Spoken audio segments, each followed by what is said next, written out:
또 소개를 하자면, 고등부 전도사이고요. 작년 1월, 이제 성광교회 온 지 딱 1년이 된, 아주 파릇파릇한 전도사입니다. 우리 청년들과 이렇게 만나게 돼서 너무나 반갑고요. 이 시간이 너무나 귀한 시간인 것 같아요. 그리고 책을 보니까 우리 청년들에게 정말 우리 신앙의 기본기, 저희 고등부가 요 근래 2016년 들어와서 기본으로 돌아가자, 신앙의 기본기를 우리가 갖기 위해서 우리 고등부 표어가 여기 걸려있거든요. 그런데 청년부 표어가 있네요. 고등부 표어에 말씀으로 돌아가자, 기도를 회복하자, 거룩함을 이루자라는 이 세 가지를 주제를 가지고 우리 고등부 친구들과 말씀을 나누고 있습니다. 그런데 아주 이 기본적인 이 새신자반 책이요, 우리 청년들의 신앙의 기본기, 신앙의 기초가 이 책을 통하여서 또 우리 나누는 이 시간을 통해서 더욱더 그 기초가 탄탄해져 갈 것 같다라는 그런 생각을 하면서 강의를 준비하게 되었습니다. 강의를 들으시기 전에요, 말씀 한 구절 찾아서 한번 읽고 우리 말씀, 이 강의 안으로 들어갔으면 좋겠습니다. 안 가져오신 분들은 찾아주실 필요 없습니다. 고린도전서 13장 12절의 말씀입니다. 고린도전서 13장 12절의 말씀. 네. 울리는 게 어떻게 해결이 되나요? 네, 우리 동영 기획석에서 또 해주실 겁니다. 고린도전서 13장 12절 말씀. 제가 읽도록 하겠습니다. 성경책을 많이 안 가져오신 관계로 13장 12절 말씀 제가 읽도록 하겠습니다. 우리가 지금은 거울로 보는 것 같이 희미하나 그때에는 얼굴과 얼굴을 대하여 볼 것이요, 지금은 내가 부분적으로 아나 그때에는 주께서 나를 아신 것 같이 내가 온전히 알리라. 아멘. 고린도 교회 보낸 사도 바울의 편지의 일부분인데요, 사도 바울이 고린도 교회 성도들에게 이러한 말씀으로 편지에 기록하고 있습니다. 우리가 지금은 부분적으로 아나 거울로 보는 것 같이 희미하게 알지만 그날에는, 주님께서 다시 오실 그날에는, 이 세상의 마지막 그날에는 우리가 주님께서 우리를 아시는 것처럼 우리도 분명히 온전히 알리라라고 말씀을 하고 있다는 겁니다. 오늘 배우는 것들이요, 누군가에게는 새로울 수도 있고요, 누군가에게는 너무나 익숙한 것일 수도 있고요, 누군가에게는 잘 모르는 것일 수도 있겠지만 모르는 것은 중요하지 않습니다. 모르는 것은 중요하지 않습니다. 알아가면 됩니다. 그리고 누군들 다 알 수 없는 것이 우리 살아계신 하나님이십니다. 이 시간에 조금씩 알아갈 수 있는 기회와 시간이 되었으면 좋겠습니다. 3과 예수님은 누구실까? 예수님은 누구인가? 라는 주제로 같이 먼저 살펴보도록 하겠습니다.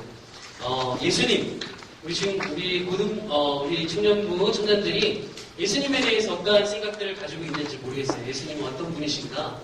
혹시 한 2분 정도만 말씀해 주시겠습니까? 예수님은 이런 분이신 것 같아요. 예수님은 이런 분이신 것 같아요. 예수님은 구원자이신 것 같아요. 구원자이십니다. 또 예수님에 대한 다른 생각들 없으신가요?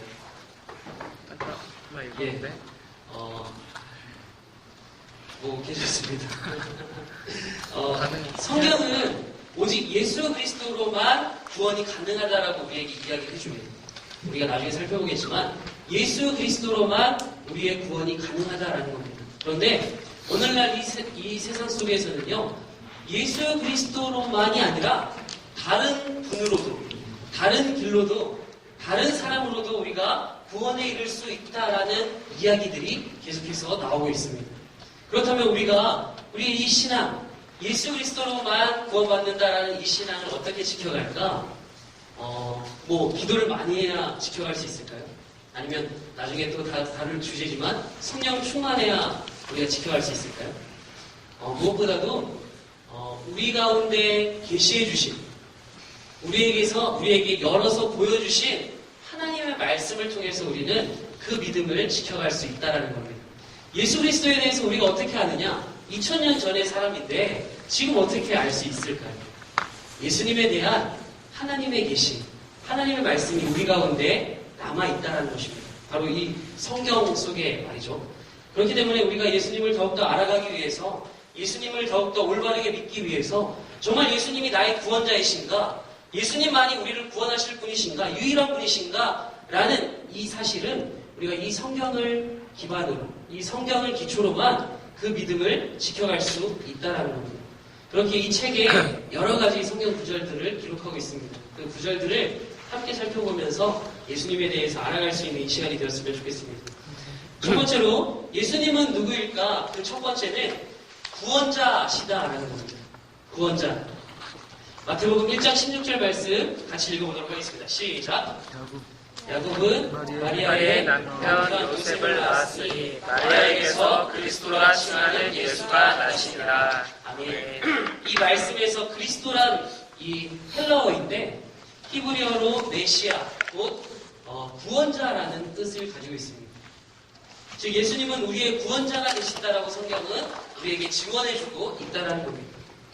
또한 천사는 임신한 마리아에게 나타나서 예수님이 누구이신지 이렇게 말씀했습니다. 우리 책 교재에 마태복음 1장 21절 말씀입니다. 같이 읽어보도록 하겠습니다. 시작. 아들을 낳으리니 이름을 예수라 하라. 이는 그가 자기 백성을 그들의 죄에서 구원할 자이심이라. 아멘. 아멘. 천사가 마리아에게 나타나서 이런 이야기를 해주었다라는 겁니다. 증언해 주었다라는 거죠. 그가 자기 백성을 저희 죄에서 구원할 자이심이라. 아멘. 세상에 많은 종교와 또 성인들이 있지만 그 어떤 종교의 창시자도 내가 너의 죄를 위하여 죽는다라고 말하는 사람은 아무도 없습니다. 오직 예수님만이 우리를 위해 죽으신다.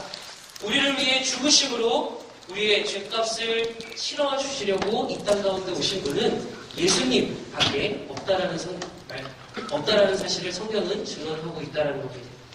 뿐만 아니라 예수님을 소개한 세례 요한의 성부 속에서도 이렇게 기록되어 있습니다. 요한복음 1장 29절 말씀을 같이 읽어보도록 하겠습니다. 요한복음 1장 29절 시작. 이튿날 요한이 예수께서 자기에게로 나오심을 보고 이르되 보라 세상 죄를 지고 가는 하나님의 어린 양이로다. 아멘. 세례 요한은 예수님을 소개할 때 세상 죄를 지고 가는 하나님의 어린 양이라고 말하고 있습니다.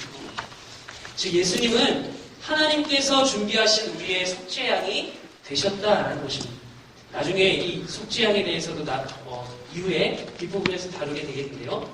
자, 예수님께서 우리의 구원자가 되신다. 예수님께서 우리를 구원하시기 위하여 이 땅 가운데 오셨다.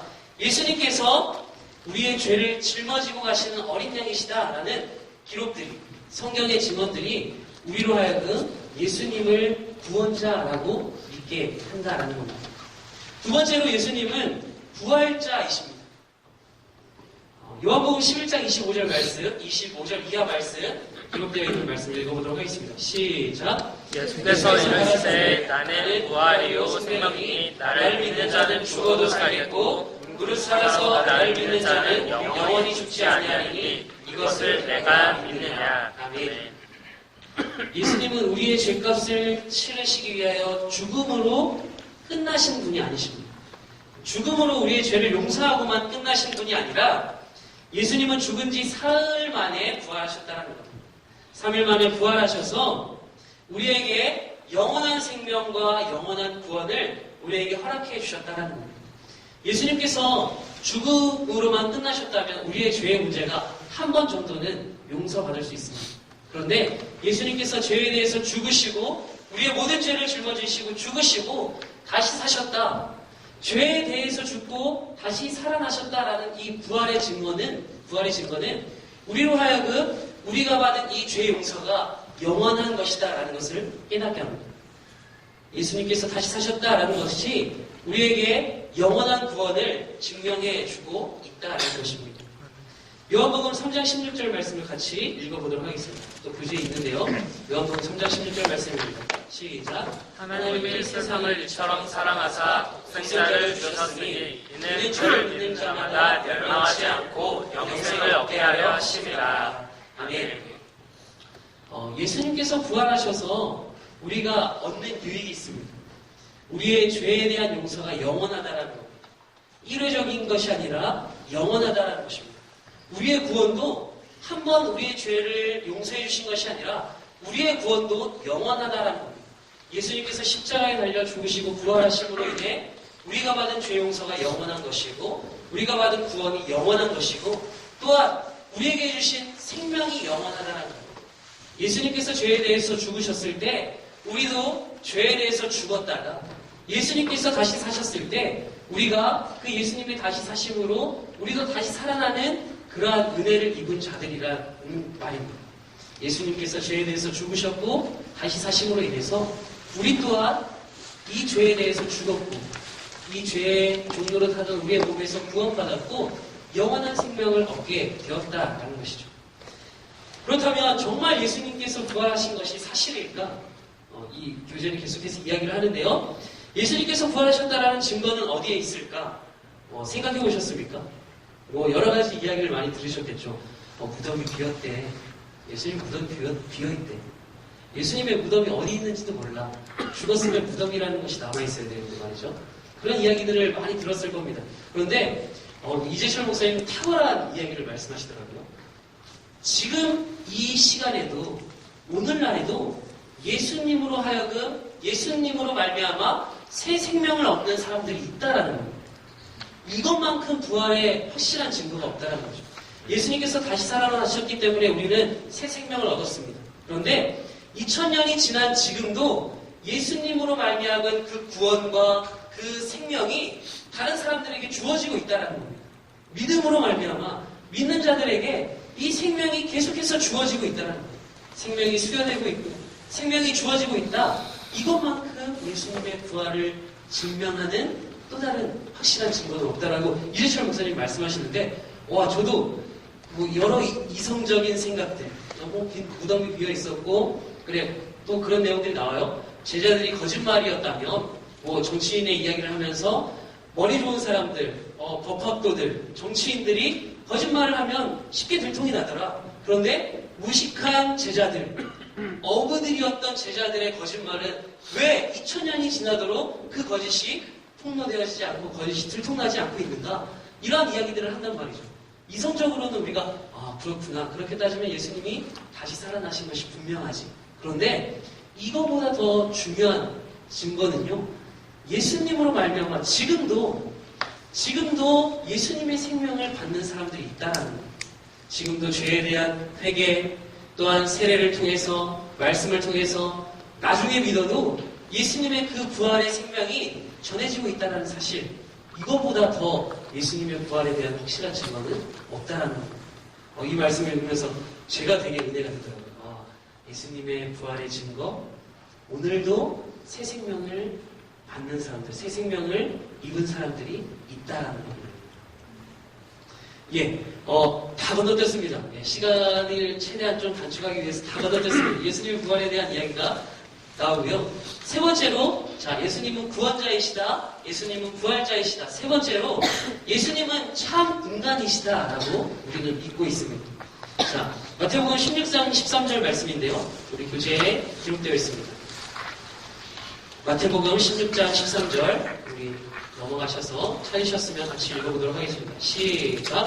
예수께서 빌립보 가이사랴 지방에 이르러 제자들에게 물어 이르시되 사람들이 인자를 누구랴 하느냐. 복음서에서 예수님은 그분 자신을 인자, 곧 사람의 아들이다라는 표현을 계속해서 사용하고 있는 것을 볼 수 있습니다. 왜 예수님께서 사람의 아들, 즉 사람인 것이 중요할까요? 이어지는 말씀 히브리서 2장 18절 말씀을 같이 읽어보도록 하겠습니다. 히브리서 12장 히브리서 2장 18절 말씀 같이 읽어보도록 하겠습니다. 시작. 시험을 받아 고난을 당하셨은즉 시험받는 자들을 능히 도우실 수 있느니라. 아멘. 즉 시험이나 고난을 당하지 않은 사람은 시험이나 고난을 받는 자들을 능히 이해할 수 없다는 거예요. 일례로 우리가 아프고 나서야 우리 아픈 사람들을 이해하지 않습니까? 아프지 않았을 때는 아픈 사람들이 저 뭐야. 우리 청년들 가운데도 이런 사람들이 있을 수도 있죠. 고등부 애들은 많아요. 질투하고 시기하고 아프다고 쟤 깨병 부리는 거 봐. 오빠들 앞에서 쟤 뭐야. 이런 사람들도 있겠죠. 이해할 수 없다는 거죠. 근데 정작 자신이 아프고 나면 그 친구가 그때 그렇게 아팠겠구나. 이해가 된다는 거예요. 뭐 이재철 목사님의 말을 빌리자면 공감적 이해?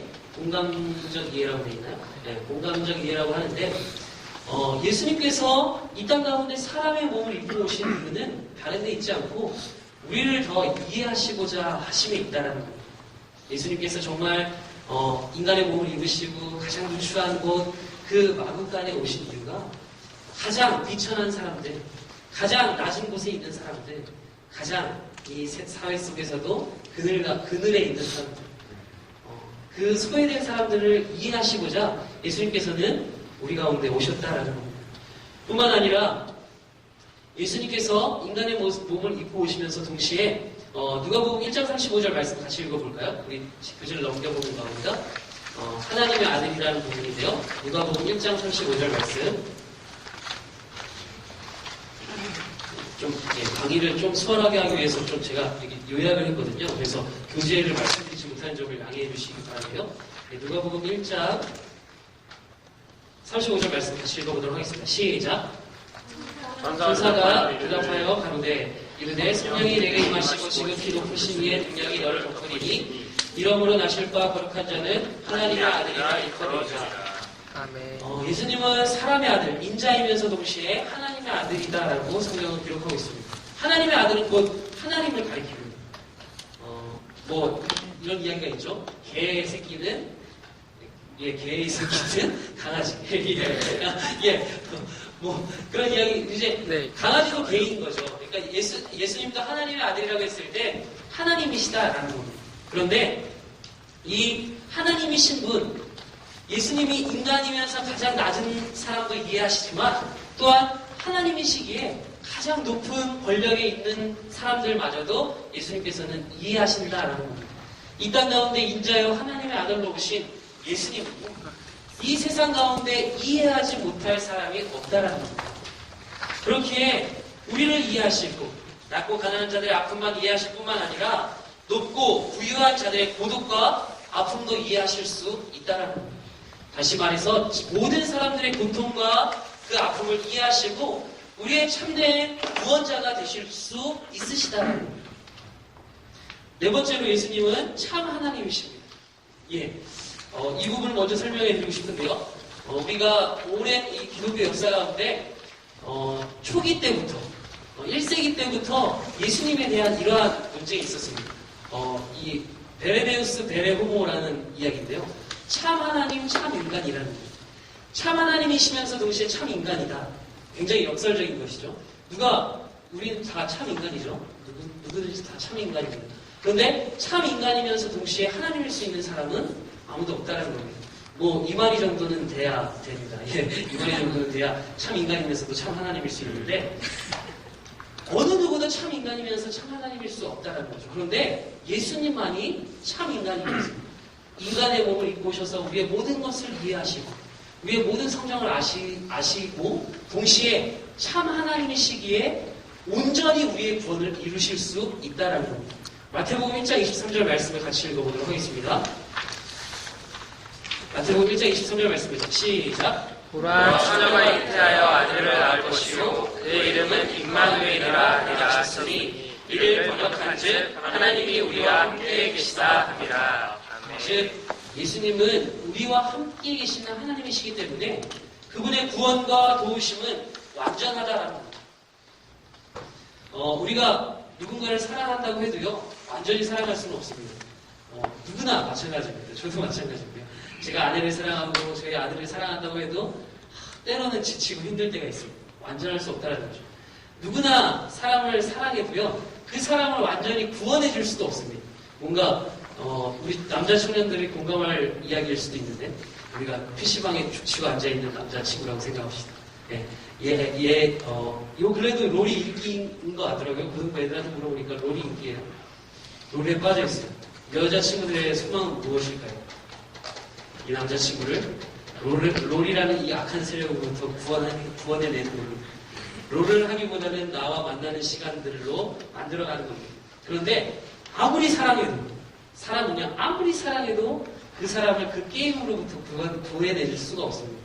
남자가요 아무리 여자친구를 사랑해도요 남자친구들끼리 야 오늘 꼭 이거 롤에 들어와야 돼 너 들어와야 돼 하면 여자친구와의 약속을 깨뜨릴 정도로. 네. 누구나 다 그렇다는 거죠. 그런데 하나님이신 예수님의 구원은 완전하다는 거예요. 우리를 어느 상황에서나 어떤 죄에서나 우리를 구원해 내실 수 있다는 것이 바로 예수 그리스도 하나님이신 예수님이 가지고 있는 능력이다라는 겁니다. 예수님은 참 하나님이시기 때문에 또한 죄가 없으신 분입니다. 이 말씀을 같이 읽어볼까요? 히브리서 4장 14절 15절 말씀. 죄송합니다. 교재 페이지를 말씀을 드리지 못하는 점을 죄송하고요. 히브리서 4장 14절 이하의 말씀을 같이 읽어보도록 하겠습니다. 시작. 그러므로 우리에게 큰 대제사장이 있으니 승천하신 이곧 하나님의 아들 예수시라.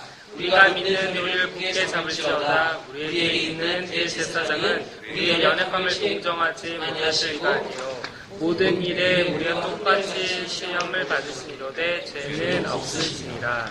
예수님께서 죄가 없으시다라는 겁니다. 그러니까 참 사람이라면 죄가 있을 수밖에 없습니다. 그런데 예수님은 참 하나님이시기에, 참 인간이면서 동시에 참 하나님이시기에 죄가 없으신 분이시다라는 겁니다. 그리고 그분이 죄가 없으시기 때문에 우리의 죄를 완전히 용서해 주시고 구원해 주실 수 있다는 겁니다. 우리가 예수님의 어머니를 마리아라고 하죠. 마리아가 예수님을 잉태하셨습니다. 태어나게 하셨죠. 그런데 이 마리아는 남자와 잠자리를 해본 적도 없습니다. 그래서 예수님을 가리켜서 마리아가 성령으로 잉태했다라고 이야기를 합니다. 웃긴 소리죠. 남자와 여자가 잠자리를 하지 않고 어떻게 아기를 낳을 수 있었을까? 예수님은 참 인간이셨기 때문에 인간의 몸을 타고 나셨어야 했습니다. 참 인간이시기 때문에. 자, 참 인간들, 우리 엄마 뱃속에서 태어나지 않은 청년들 계시나요? 아무도 없습니다. 참 인간이시기에 사람의 몸을 빌려 태어나셨어야 했습니다. 그것이 마리아였습니다. 그런데 참 하나님이시기 때문에 예수님은 남자와 여자가 잠자리를 하고 어떤 성관계를 가짐으로 인해서 태어나신 것이 아니라 성령으로 잉태될 수 있었다라는 거예요. 마리아가 예수님을 잉태했다라는 이 사실 자체가 우리에게 예수님이 참 인간이요 참 하나님이다라는 사실을 증언해주고 있다는 겁니다. 참 인간이셨기에 사람의 몸을 빌려 태어나셔야 했고 참 하나님이셨기에 성령으로 잉태되실 수 있었다라는 겁니다. 자, 우리가 예수님에 대해서 이렇게 네 가지로 배울 수 있습니다. 첫 번째로 예수님은 구원자이시다. 예수님은 뭐였나요? 참 인간. 부활자이시다. 예수님은 참 인간이시다.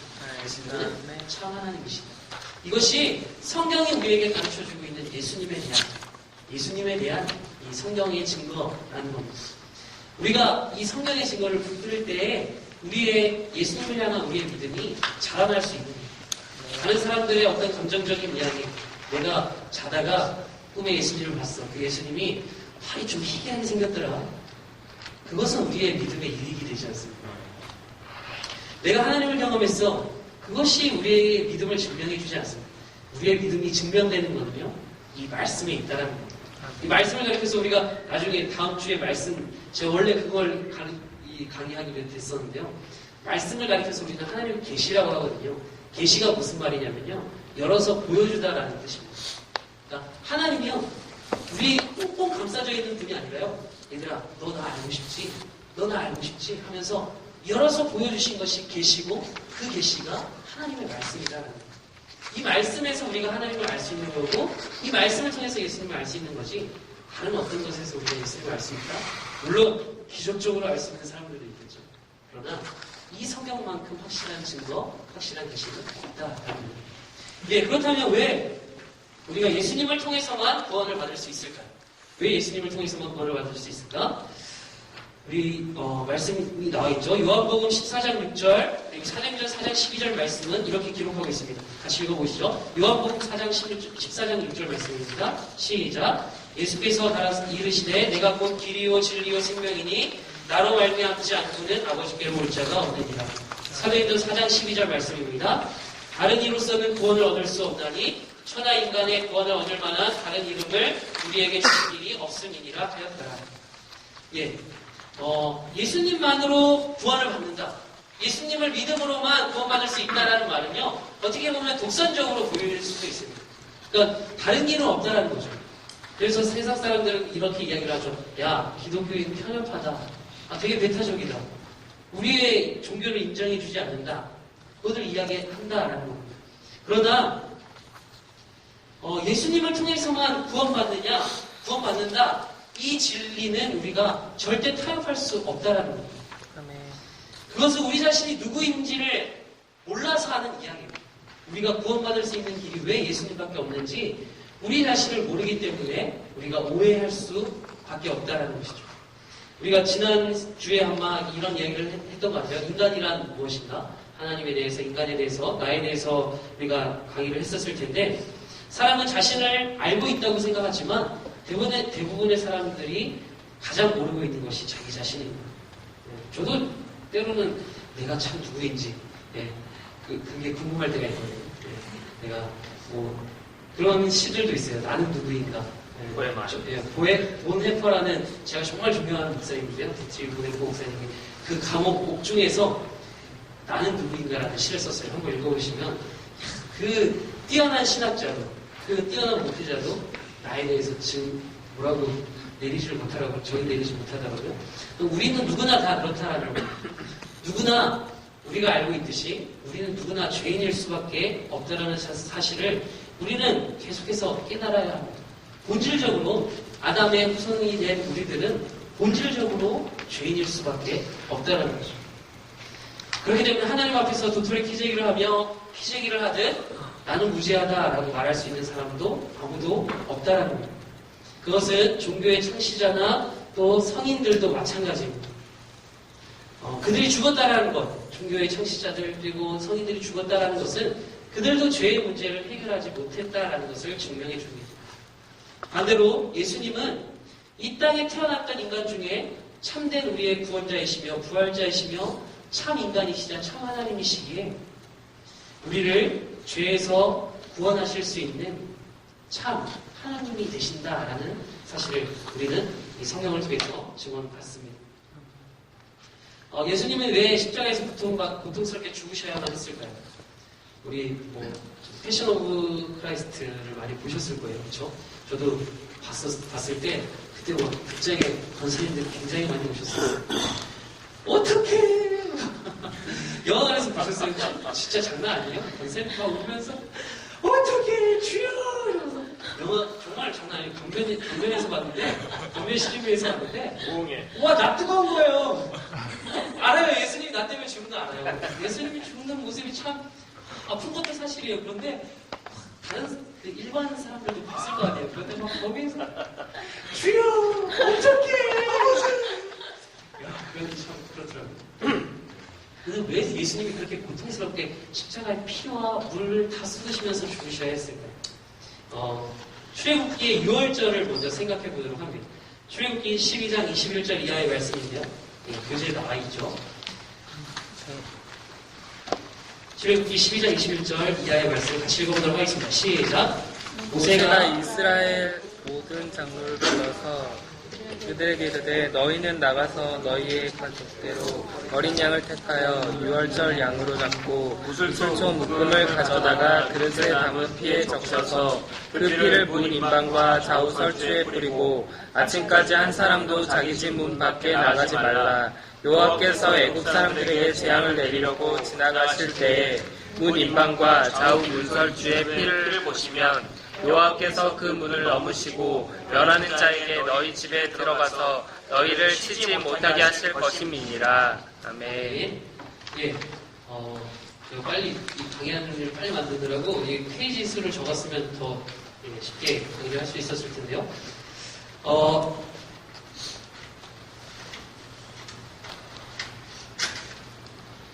우리가 출애굽 사건을 기억할 수 있습니다. 10번째 재앙 때였죠. 예수님께서 이스라엘 백성들에게 양의 피를 발라서 문지방, 문이방과 문에 바르면 내가 재앙을 내리지 않고 넘어갈 것이다 라고 이야기를 합니다. 그래서 우리가 6월절이라고 하잖아요. 패스오버. 넘어섰다, 넘어갔다 라는 의미를 가지고 있는데요. 자, 하나님은요, 근본적으로 거룩하신 분이세요. 하나님의 속성 중에 하나가 거룩하시다라는 거예요. 이 거룩함에는요, 죄가 자리할 자리가 없어요. 하나님은 거룩하신 분이시기 때문에 이 죄가 하나님 앞에 있을 수가 없다는 거예요. 그러나 이 죄의 문제를 해결하기 위해서 이 죄가 없어져야 한다는 거죠. 이 죄를 없앨 수 있는 것이 바로 피였다라는 거예요. 생명이었다라는 거예요. 죄의 대가를 하나님께서는요, 생명으로 지불하게 하셨다라는 거예요. 그래서 출애굽 사건 때 양의 피를 발라서 넘어서게 했고요. 그것이 마찬가지 이후에 이제 제사를 드릴 때, 이스라엘 백성들이 제사를 드릴 때도 동물의 피를 발라 피를 하나님의 제단에 뿌림으로 인해서 그 죄를 성결케 하고 정결케 하고 하나님 앞에 나아갈 수 있었다라는 거예요. 마찬가지 우리도 누군가가 죽어야만 우리의 죄를 하나님께서 용서하신다라고 우리는 알 수 있다라는 거예요. 그렇다면 이게 누구가 될 수 있을까? 뭐 양의 피, 또 어떤 동물의 피가 될 수 있었겠죠. 그런데 이 동물의 피, 어떤 양의 제사는 그 스스로 그 자체가 한계가 있다라는 겁니다. 재물이 짐승이었기 때문이고요. 그것이 우리에게 영원하게 효과가 있는 것이 아니었기 때문입니다. 뿐만 아니라 제사를 주관하는 제사장들도 죄가 있는 사람들이었기 때문입니다. 죄인이 죄를 해결할 수 없었다라는 것이죠. 그러나 예수님은 우리에게 완전한 제물이 되신다라는 겁니다. 우리 히브리서 9장 22절 말씀을 안 읽고 넘어갔는데요. 율법을 쫓아 거의 모든 물건이 피로써 정결케 되나니 피 흘림이 없은즉 사함이 없느니라. 피 흘림이 있어야 죄의 용서가 있다라고 이야기를 하는 것이죠. 자, 그렇다면 그 이후에 예수님에 대해서 히브리서 10장 우리 10절 말씀 이하 우리 기록되어 있는데요. 히브리서 10장 105쪽에 있습니다. 같이 읽어보도록 하겠습니다. 시작. 이 뜻을 따라 예수 그리스도의 몸을 단번에 들이심으로 말미암아 우리가 거룩함을 얻어노라. 제사장마다 매일 서서 섬기며 자주 같은 제사를 드리되 이 제사는 언제나 죄를 얻게 하지 못하거니와 오직 그리스도는 죄를 위하여 한 영원한 제사를 드리시고 하나님 우편에 앉으사 그 후에 자기 원수들을 자기 발등상이 되게 하실 때까지 기다리시니 그가 거룩한 자들을 한 번의 제사로 영원히 온전하게 하셨느니라. 아멘. 예, 짐승으로 드리는 제사는 한 번으로 끝났다라는 거예요. 그래서 상번제 매일같이 드려야만 했습니다. 이스라엘 백성들은 자신들의 죄를 물론 우리도 지금도 한 번 죄를 지으면 내일도 죄를 짓게 되고 그 죄가 계속해서 우리를 괴롭히지 않습니까? 예수님으로 말미암아 예수님의 십자가로 말미암아 우리가 죄를 용서받았는데도 우리 앞에 있는 죄를 어찌할 수 없는 것이 우리입니다. 네. 그러나 그렇기 때문에 이스라엘 백성들은 매일같이 상번제, 매일같이 하나님 앞에 제사를 드려야 했습니다. 피를 흘림으로 자신의 죄를 용서를 받아야 했다라는 거죠. 이례적이기 때문입니다. 그런데 우리가 예수님이 부활자라고 희생 제사, 예수님의 그 희생은 우리에게 영원한 효력이 있다라는 겁니다. 예수님께서 우리에게 영원한 생명을 주셨듯이 영원한 구원, 영원한 용서를 우리에게 허락해 주셨다라는 겁니다. 그렇기에 예수님을 통해서 우리가 죄를 용서받은 것이 영원하다라고 이야기할 수 있다는 겁니다. 그렇기 때문에 우리는 이제 다시 속죄의 제사를 드릴 필요가 없습니다. 물론 우리가 살아가면서 짓는 죄의 문제들이 있죠. 그러나 하나님께서 회개의 길을 열어주셨습니다. 예. 예수님을 믿으면 모든 죄와 죽음으로부터 구원을 얻을 수 있게 되었습니다. 결국 예수님의 그 참혹한 십자가는 우리의 죄를 용서하시기 위해, 우리의 죄의 대가를 치르게 하시기 위한 하나님의 공이었다라는 것. 하나님의 거룩함을 드러내시기 위한 하나의 조건, 예수님의 그 십자가의 피가 필요했던 것이고, 또한 그 십자가는 우리를 향한 하나님의 사랑의 증거가 되기도 합니다. 그렇기 때문에 우리가 십자가를 보면서 이야기하잖아요. 하나님을 사랑하고 수평적으로는 이웃을 사랑해야 된다. 우리의 신앙의 모습이죠. 어떤 신앙의 행동 강령이 하나님 사랑, 이웃 사랑으로 정리될 수 있는 것처럼 하나님께서 보시기에 그 십자가는요, 하나님의 공의의 잣대이면서 동시에 하나님의 사랑의 잣대가 된다라는 것입니다. 그렇기 때문에 예수님의 그 십자가에서의 비참한 죽음은 우리의 죄를 하나도 빠짐없이 머리부터 발끝까지 철저하게 온전히 용서해 주시는 하나님의 능력이었고 하나님의 사랑이었고 하나님의 은혜였다라는 것입니다. 뒷부분에 이제 성경 구절들이 나오고 있어요. 우리 성경 구절, 예수님과 관련한 성경 구절들은 우리 청년들이 나눠주셨으면 좋겠어요. 예.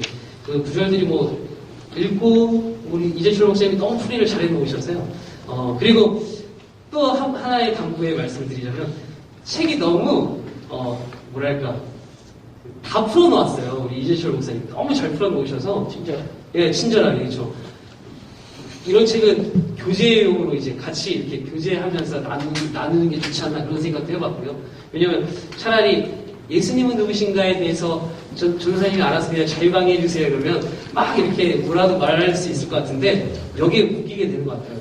예, 그런 부분들이 있어서 한 번 더 읽어보시면서 아까 전에 말씀드렸던 것처럼 예수님에 대한 우리의 믿음은 이 성경 말씀이 근거가 되어야 됩니다. 예. 제가 예수님을 꿈에서 봐도요, 우리 성도님들한테 말하지 않을 겁니다. 왜냐면 이보다 확실한 증거가 없기 때문에. 내가 꿈에서 봤어? 내가 누군가 우리 청년들 가운데서도 그런 환상과 꿈을 좋아하는 또 좀 꿈꾸는 사람들이 있을 겁니다. 하나님을 내가 꿈속에서라도 만났으면 좋겠다. 아니면 지금이라도 여기에 나타나셨으면 좋겠다. 그런데요, 그러한 증거보다 더 확실한 증거가 바로 이 성경이라는 사실을 우리는 기억했으면 좋겠습니다. 다른 거에 현혹될 필요 없이 하나님의 말씀에 사도행전에 보면 베레아 교인들이 나오는데요. 베레아 교인들은 말씀을 날마다 상고하여 보았다라고 이야기를 하거든요. 무슨 말이냐면 말씀에 계속 견주어 봤다라는 거예요. 자신들의 경험도 자신들의 생각도 말씀에 견주어 봤다라는 거죠. 그럴 때 우리의 믿음이 자라나는 줄로 믿습니다. 아멘. 이게 사과로 넘어가세요. 우리 성령님에 대해서 성령님은 누구신가?